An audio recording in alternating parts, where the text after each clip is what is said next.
Letter 10.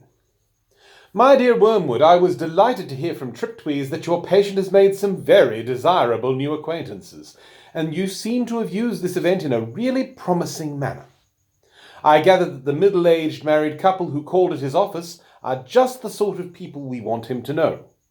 Rich, smart, superficially intellectual, and brightly sceptical about everything in the world. I gather they are even vaguely pacifist, not on moral grounds, but from an ingrained habit of belittling anything that concerns the great mass of their fellow men, and from a dash of purely fashionable and literary communism. This is excellent. And you seem to have made good use of all his social, sexual, and intellectual vanity. Tell me more. Did he commit himself deeply? I don't mean the words. There is a subtle play of looks and tones and laughs by which a mortal can imply that he is of the same party as those to whom he is speaking. That is the kind of betrayal you should specially encourage, because the man does not fully realize it himself, and by the time he does, you will have made withdrawal difficult. No doubt he must very soon realize that his own faith is in direct opposition to the assumptions on which all the conversations of his new friends is based.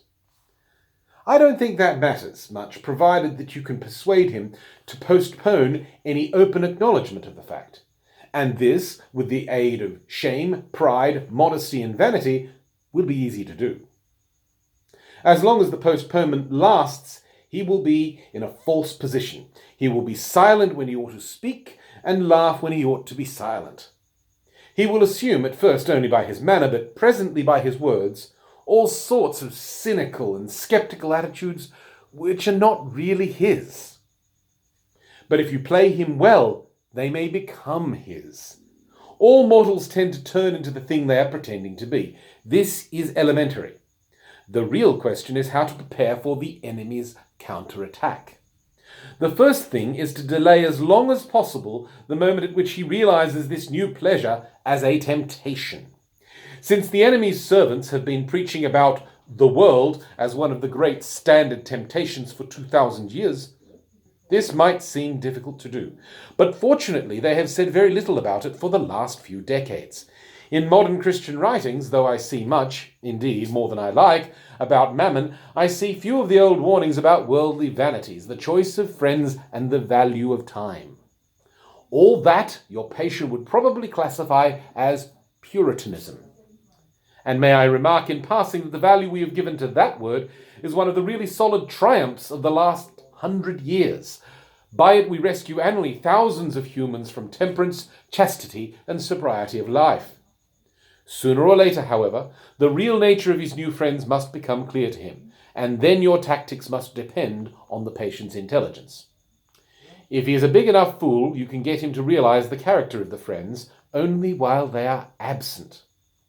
Their presence can be made to sweep away all criticism. If this succeeds, he can be induced to live, as I have known many humans live, for quite long periods, two parallel lives. He will not only appear to be, but actually be a different man in each of the circles he frequents. Failing this, there is a subtler and more entertaining method. He can be made to take a positive pleasure in the perception that the two sides of his life are inconsistent. This is done by exploiting his vanity. He can be taught to enjoy kneeling beside the grocer on Sunday just because he remembers that the grocer could not possibly understand the urbane and mocking world which he inhabited on Saturday evening, and contrariwise to enjoy the Bordian blasphemy over the coffee with his admirable friends all the more because he is aware of a deeper, spiritual world within him which they cannot understand. You see the idea. The worldly friends touch him on one side and the grocer on the other, and he is the complete, balanced, complex man who sees round them all. Thus, whilst being permanently treacherous to at least two sets of people, he will feel, instead of shame, a continual undercurrent of self-satisfaction. Finally, if all else fails, you can persuade him, in defiance of conscience, to continue the new acquaintance on the ground that he is, in some unspecified way, doing these people good by the mere fact of drinking their cocktails and laughing at their jokes, and that to cease to do so would be priggish, intolerant, and, of course, puritanical.